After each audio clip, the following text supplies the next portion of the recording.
And now we're going to end this little portion of the QA, and we're going to give Katy a chance to both more formally introduce herself and then go ahead and talk about mentoring in the Tulsa context. Awesome. Thanks, Doug. Yeah, as I said, it's great to be here with everybody. I'm excited to have an opportunity to share a little bit about induction in Tulsa Public Schools and what we know and what we've learned and what we still don't know, because there's a lot of that.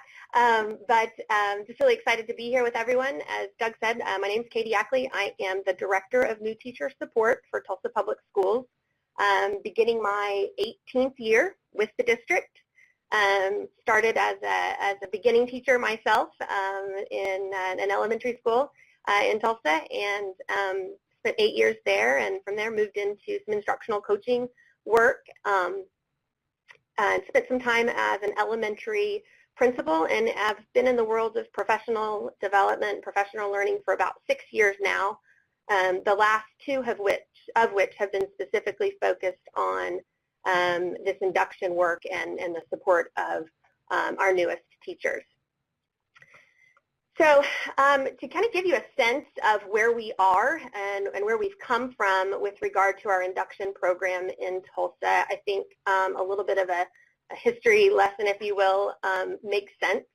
We first launched our first, I guess, large-scale efforts, if you will, to support teachers, and not just beginning teachers, in the school year of 2011 and 2012. And at this time, it was kind of a two separate support structures. It was the first year that we actually had full release teachers who had the title of New Teacher Mentor. We had 8 of them that first year.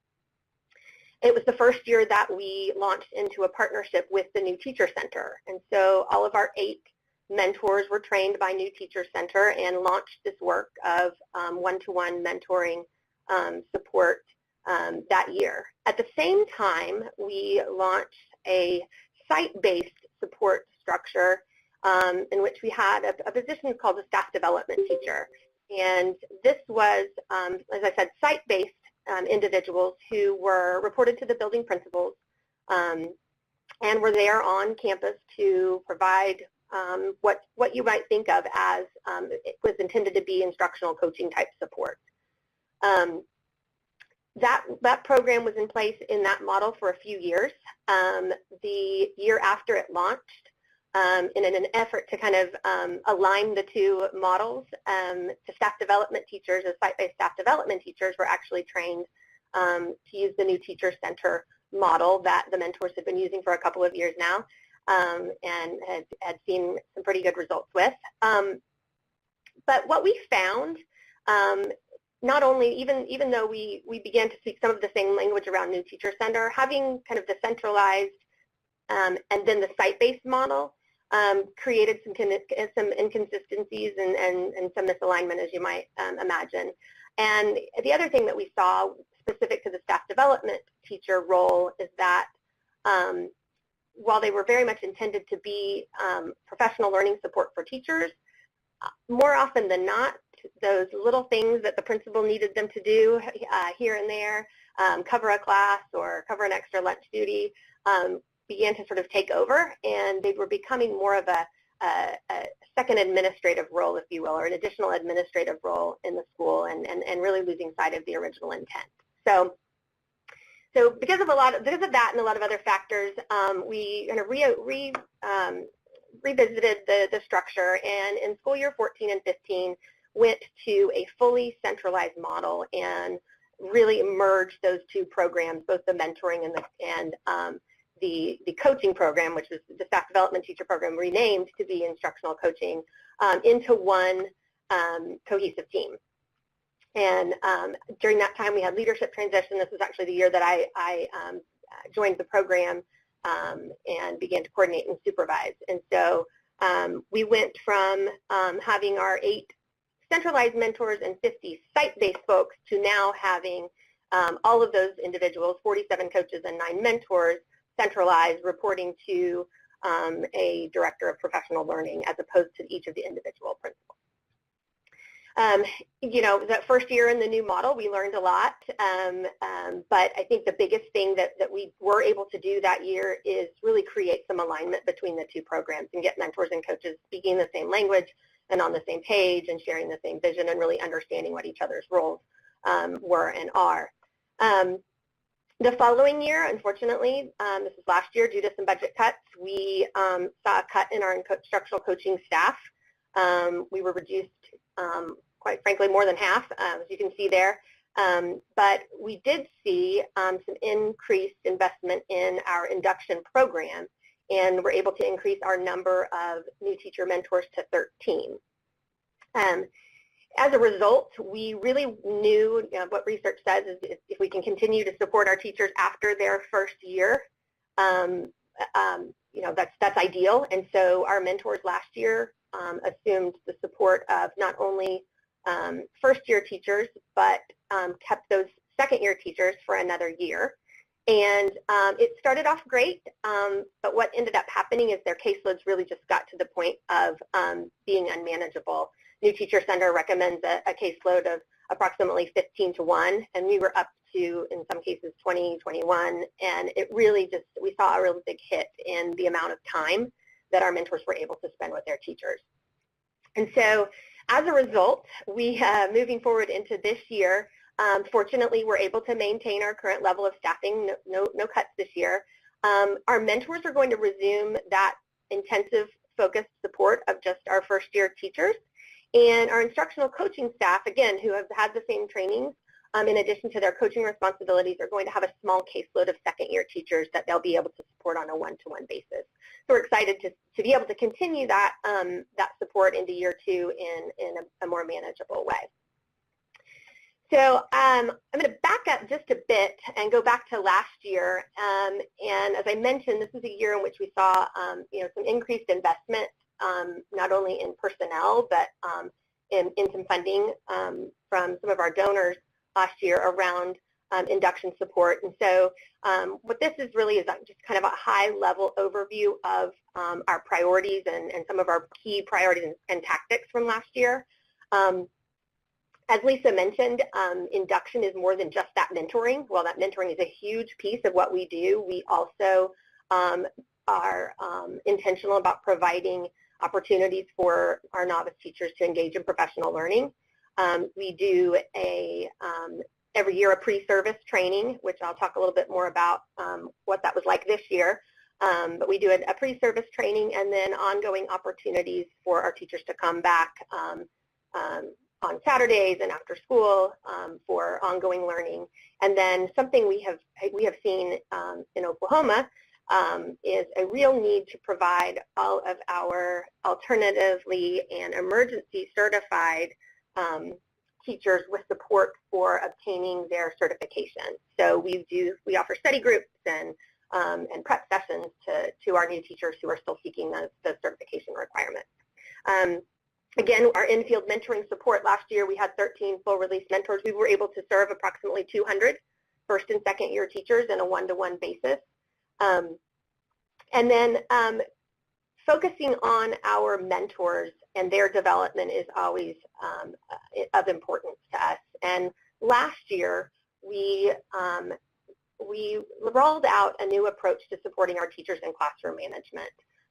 We found that that's one of the biggest struggles for our new teachers, especially at the start of the year, is just getting a handle on that classroom management and those routines and procedures. And so we worked with a partner, in partnership with the Center for Transformative Teaching, who has developed the no-nonsense nurturer model for classroom development, which all of our teachers were trained in, and our instructional coaches and our new teacher mentors were trained to provide the real-time teacher coaching for that model of classroom management. And if you're not familiar with real-time teacher coaching, it's where the teacher wears a little earpiece in their ear, and the mentor or coach is in the back of the room, and they provide just subtle clues to that teacher for to implement that no-nonsense nurture model. And then finally, last year, one of the things that was important to us is to really think about how can we expand our reach. We know we have 22 mentors and 13 coaches excuse me, 22 coaches and 13 mentors. But we know there's other leaders out there who are supporting teachers, and so we opened up an opportunity for district support personnel from our English language development department, our special education department, to come and learn alongside us and experience that new teacher center model, and just an effort to begin sort of spreading that love, if you will, across the district. We also work very closely with our talent management team on all of our cultivation and retention efforts. We engaged in a cross-functional working group from folks in various departments to just engage in brainstorming and strategizing around novice teacher development and retention. And then, as always, really try to think about strategic ways in which we can show our appreciation for our novice teachers and the work that they do every day. So that was the big picture of the work from last year, and here's sort of what we know about how it worked. At the end of the year, we surveyed all of our teachers who received that comprehensive induction support, and that's access to all of the professional learning opportunities we offer, as well as the one-to-one mentoring support. And you can kind of see there some of the high-level results that we got back. Of those that were surveyed, or that answered the survey, 79% really felt they were effectively supported in classroom management. 85% felt they were effectively supporting and building relationships with students. 88% felt they were effectively supported in planning for instruction. 71% were effectively supported in analyzing student work and data, and then 82% just felt overall that their experience with their coach and mentor was beneficial to them in their first year of teaching. So we kind of think of the 80% mark as that minimum bar that we want to meet, and felt very encouraged that we met that and exceeded that in a lot of places. Where we saw a little bit of a dip was, as you see in that classroom management, just kind of missed the mark just a little bit there, and then the analysis student work. And we have some ideas about why we saw a dip here. As I mentioned before, last year was the year we rolled out a completely new classroom management model, and so I think there's to think about that implementation dip as everyone's kind of learning it and muddling through.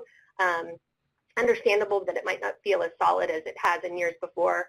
And then also seeing that dip in being able to analyze student work and data. Quite frankly, I think that was a result of the mentor caseloads that we discussed, just not simply not having the time that they would have liked to have to get to that piece of that cycle, that formative assessment cycle that I'll talk about that New Teacher Center supports. So we're overall encouraged with our perception data from our clients, our new teachers. The other piece of data that we always are tracking, of course, is our teacher retention data, and we are still waiting on the final results for retention from last year into this year. But the previous year, our retention rate of the new teachers that were supported by our induction program was 78%, and that's compared to a district rate of 76.3%. So we do see a slightly higher retention rate. Of course, we would love for it to be even higher than that. We're facing a lot of things in Oklahoma right now with regard to budgets and teacher shortages and teacher pay that, quite frankly, I'm not sure how much mentoring support could overcome. But we do feel strongly that if we didn't have an induction program in place, that we would see those percentage rates even lower. So we're encouraged that we can keep our teachers that are in our program at a better rate than just kind of our overall, but still obviously want to see improvement in that area, and that's an ongoing goal for us. So what's next? So our priorities for this next school year, still generally a lot of the same big buckets of work for us, just looking at sort of how do we beef them up and learn from what we did last year and make them just that much better. So we'll be continuing with our ongoing professional learning for our novice teachers. We did our pre-service days this year, we did something a little bit new. Historically, we've done just 3 full days of pre-service learning, And this year we did offer those 3 pre-service days, but in addition to that, we offered 2 additional days of just open office hours for our teaching and learning staff, which is all of our mentors, all of our coaches, all of our content-specific folks in special education, English language development.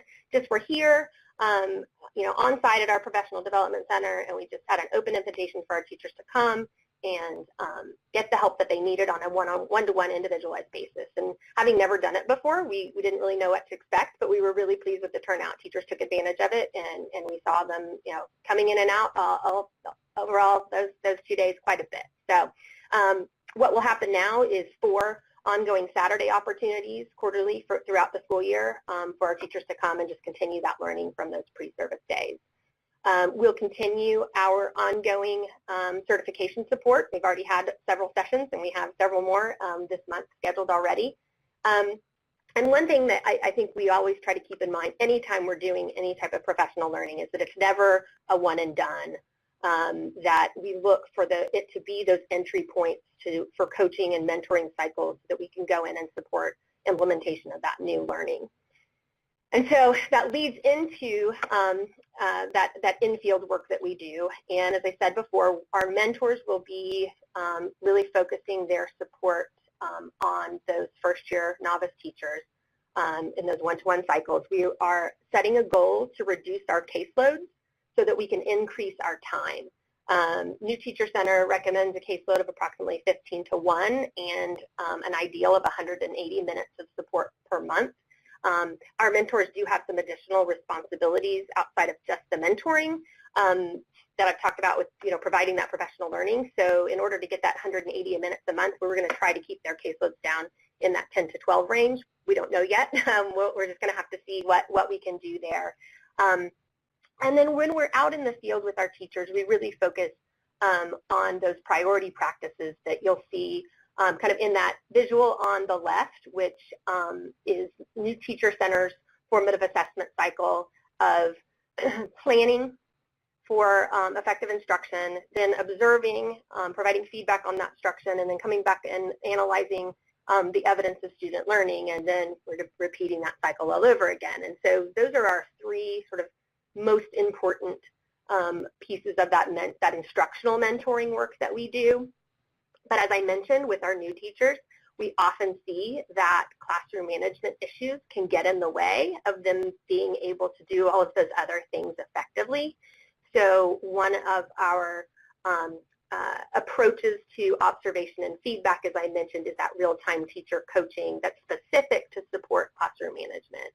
And our ideal scenario is that if we have a teacher who's struggling with management early and often, so that we can get that management under control and get that solid, so that we can then move into that instructional formative assessment cycle faster.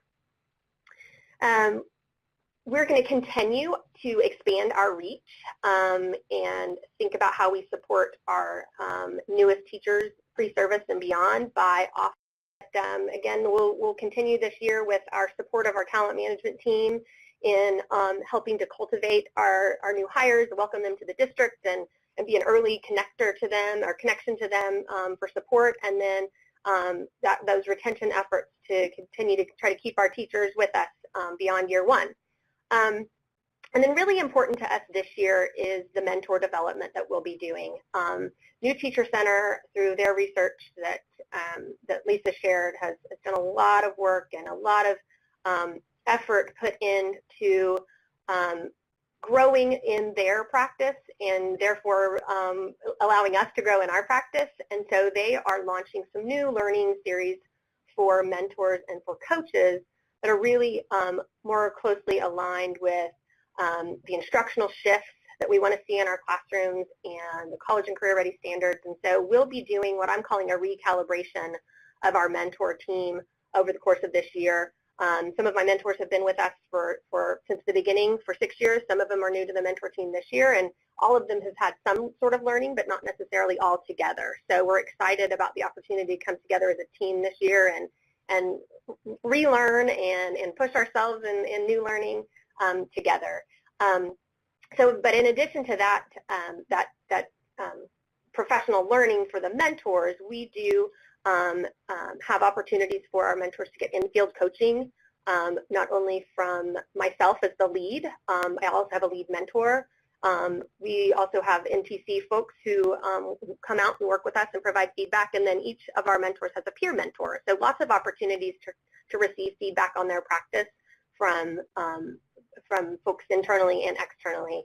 And then to continue our learning around the real-time teacher coaching for classroom management, all of our mentors will be participating in video feedback cycles for that work this year. So that really sums up the work of induction in Tulsa Public Schools, and I know that we'll have whatever time we have left for some questions, but I do also want to share my contact information if there are questions that we don't have a chance to get to today, or questions you think of after we finish today. My email address is there. First 5 letters of my last name and the first 2 letters of my first at tulsaschools.org. You can follow me down there on Twitter as well. Happy to follow up after the fact. Anybody that wants to talk more. I love talking about what we do, and I love talking about induction, so I'd be happy to do that.